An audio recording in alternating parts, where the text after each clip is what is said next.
ఈ కాలంలో ఇల్లు గడవాలంటే భార్యాభర్తలు ఇద్దరు పనిచేయాల్సిందే. అందుకే సాఫ్ట్వేర్ కొలువు చేసేటోళ్ళ కానుంచి చిన్న చిన్న కొలువులు చేసేటోళ్ళ దాకా భార్యాభర్తలు ఇద్దరు చెరో పని చేసుకుంటా కష్టపడుతుంటారు. కొందరు భార్యాభర్తలు కలిసి తీరు తీరు దందలు చేస్తుంటారు. ఇక అందరు చేసే కొలువులు చేస్తే కిక్కేముంటుందని చెప్పి గిడొక భార్యాభర్తలు బండి మీద తిరుక్కుంటా డ్యూటీ చేస్తున్నారు. మరి వాళ్ళు చేసే డ్యూటీ ఏందో మీరే చూడరు.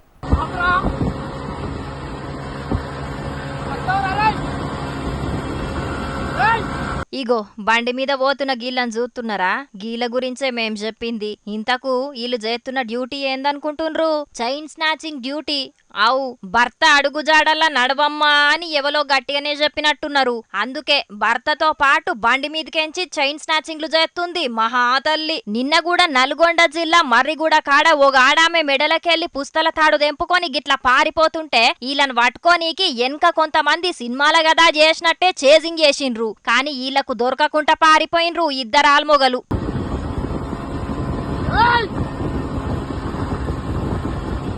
రోడ్డు మీద ఒంటరిగా నడుచుకుంటా పోయే ఆడోళ్లే ఇలా టార్గెట్ అట. ఈ మరిగూడకు సంబంధించిన సునీత అని ఒక లేడీ వ్యవసాయ పనికి వెళ్ళి వస్తుంటే ఆవిడ రోడ్డు మీద నిలబడ్డప్పుడు ఒక యువకుడు ఒక 22-25 ఇయర్స్ లోపు ఉంటాయి ఇద్దరికి. ఒక స్కూటీ మీద వచ్చి ఆమెను అడిగారు, ఎక్కడికి పోతున్నాం అమ్మంటే వీళ్ళే అడిగారు మరిగూడ ఎక్కడంటే ముందుకని చెప్పింది. మేము అటే పోతున్నాం మీరు రమ్మంటే ఆమె పాపం లేడీ ఉంది కదా అని చెప్పి లిఫ్ట్ ఎక్కింది. మధ్యలో ఎక్కించుకొని తీసుకుపోయారు. కొంచెం దూరం పోయిన తర్వాత ఆ వెనక ఉన్న లేడీ ఎవరైతే దొంగగా అనుమానిస్తున్నో ఆమె న్యాచురల్ కాల్క్ అని చెప్పగానే బండి ఆపారు. ఆపగానే మూత్రం పోద్దామని ఆమె దిగినట్టు నటించింది. ఈ పాప ఏమో కూడా లేడీ ఆమె తోడు పక్కకు రాగానే ఆ లేడీ ఆ మెడలో ఉన్న గొలుసును పట్టి గుంజుకుంది.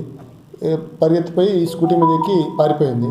ఇన్నరా లిఫ్ట్ ఇచ్చినట్టే ఇచ్చి దోసుకపోయినరు అన్నట్టు. ఇక బండి నంబర్ ఆధారంగా పోలీసోళ్లు వీళ్ళిద్దరిని పట్టుకున్నారు. పట్నంలున్న సంతోష్ నగర్ కాడు ఉంటారట ఈ భార్యాభర్తలు. జల్సాలకు అలవాటు పడి పైసల కోసం బండిల పెట్రోల్ ఫుల్ ట్యాంక్ కొట్టించుకొని పట్టపగటిలి డ్యూటీ ఎక్కుతారట. ఇక గల్లీల పొంటి ఎవలన్న ఆడోళ్లు ఒంటరిగా కానస్తే చాలు లిఫ్ట్ ఇచ్చో లేకపోతే మాయమాటలు చెప్పో మెడలున్న గొలుసులను తెంపుకొని పోతారట. దినాం నైట్ పండుకునే ముందు రేపు ఏ గల్లీల తిరుగుదాం, ఎంత బంగారం కొట్టేద్దాం, కొట్టేసిన బంగారాన్ని ఏడమ్ముదాం, వచ్చిన పైసలతోటి ఎట్లా ఎంజాయ్ చేద్దాం అని ముచ్చట్లు పెడతారేమో.